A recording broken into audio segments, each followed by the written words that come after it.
Qualified for the Bud Shootout of 2003. Since 1979, Anheuser-Busch has awarded more than $7 million as title sponsor of NASCAR's full award program. Sterling Marlin will start from the inside of the front row, but will not be credited with winning a Bud pole because of qualifying. Let's have a look at the Walmart starting grid for today's race.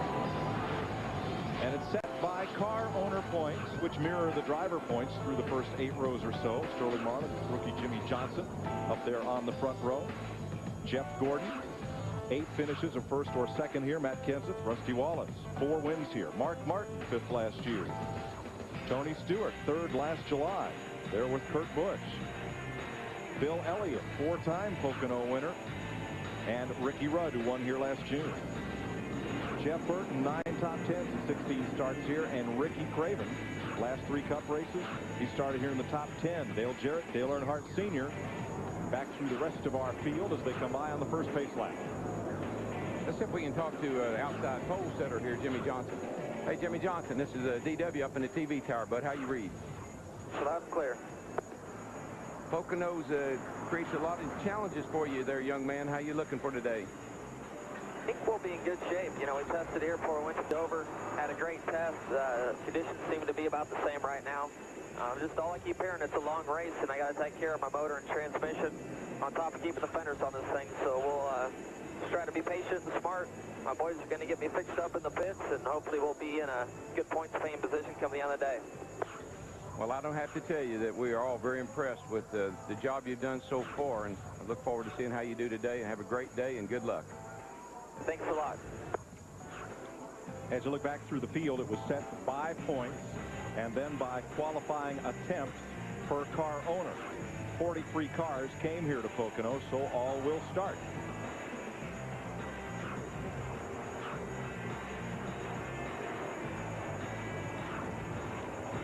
Hermie Sadler and ARCA champ Frank Kimmel, who was on track to win yesterday's race until it had a flat tire on the last restart. Took him out of contention. He finished 9th. This is such a big racetrack. You know, it's hard to go a lap down here.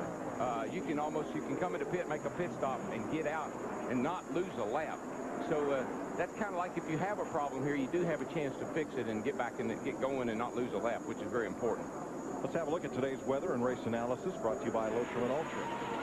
500 miles, 200 laps, a full field, and the pit window just under 100 miles there. Yeah, I mean 35 to 38 laps, and again, it used to could run about 40 laps here, but like a lot of the crew chiefs told me, it's not because they're getting worse fuel mileage.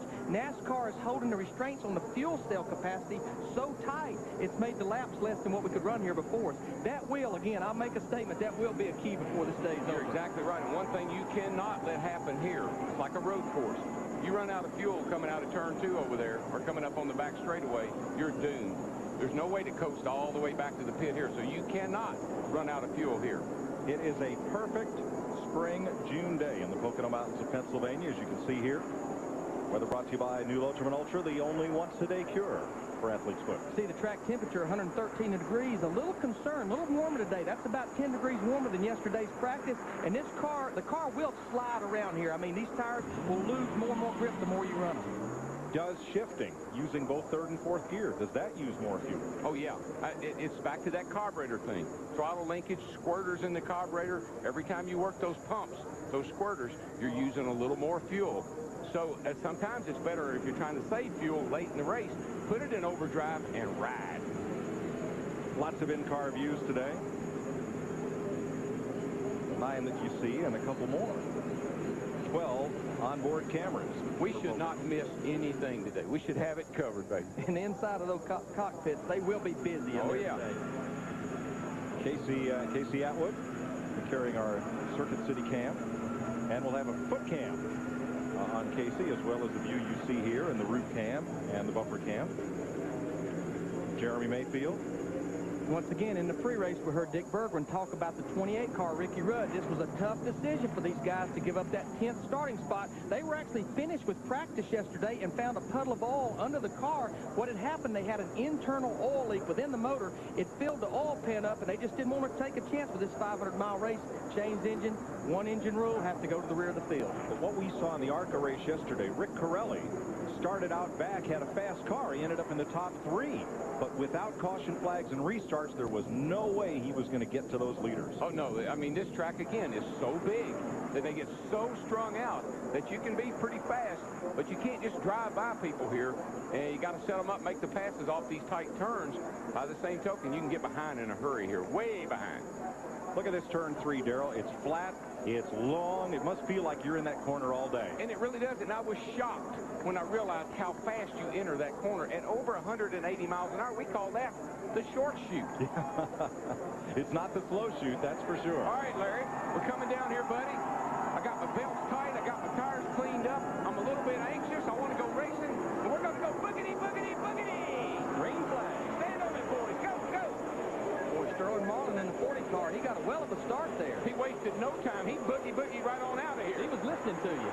Phil Elliott stuck to the inside, and Jimmy Johnson, first time ever at Pocono, in anger into turn 1. Slides up just a little bit. Jeff Gordon comes to his bumper and underneath him. Second place. Looked like a covey of quails going off in there. They went everywhere.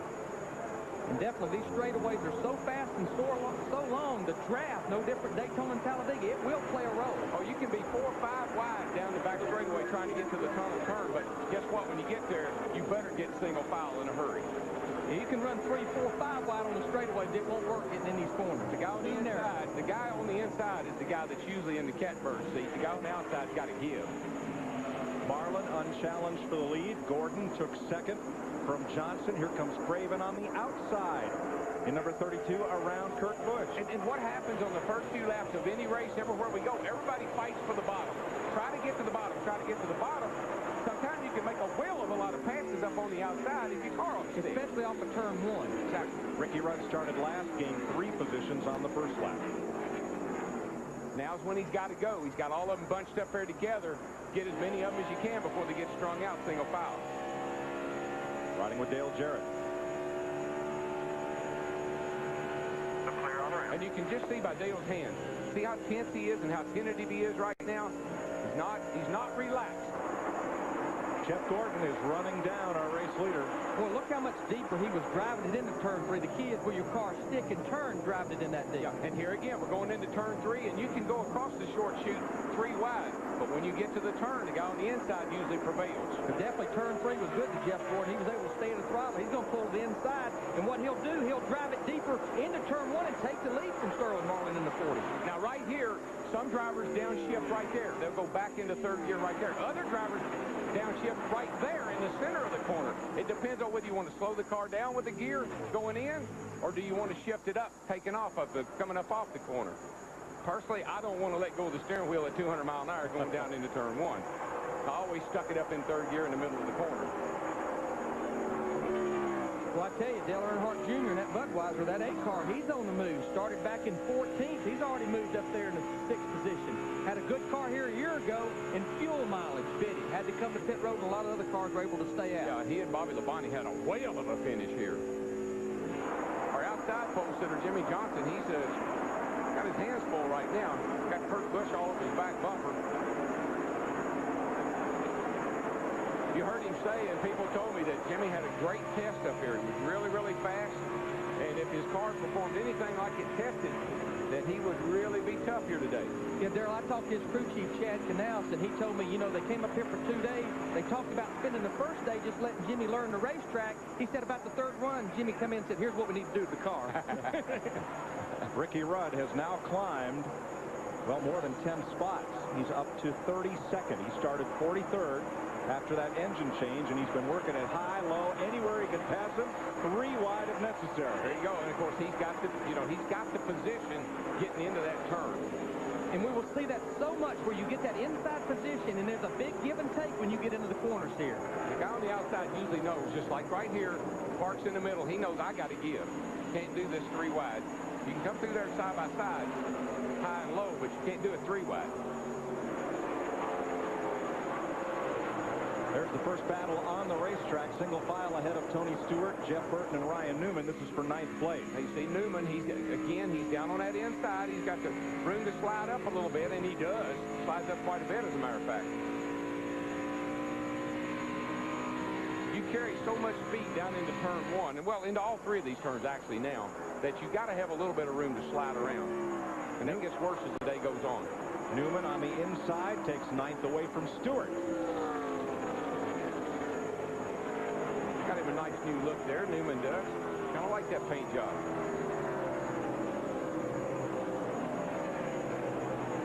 And Larry, he was really good in a happy hour too, so he's a guy that's on the move. He was good in both practices. Won an ARCA race up here last year. This is his first Winston Cup start.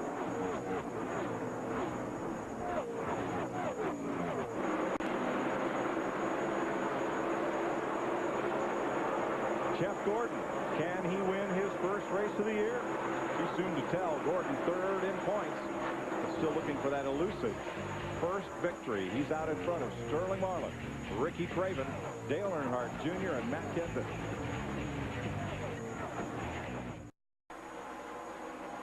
Jeff Gordon has jumped out to a 2.7-second lead over Ricky Craven. Dale Earnhardt Jr. has moved to 3rd, passing Sterling Marlin. Jimmy Johnson has overtaken Matt Kenseth, who was 5th when we went to break. Here is the pass for 2nd place.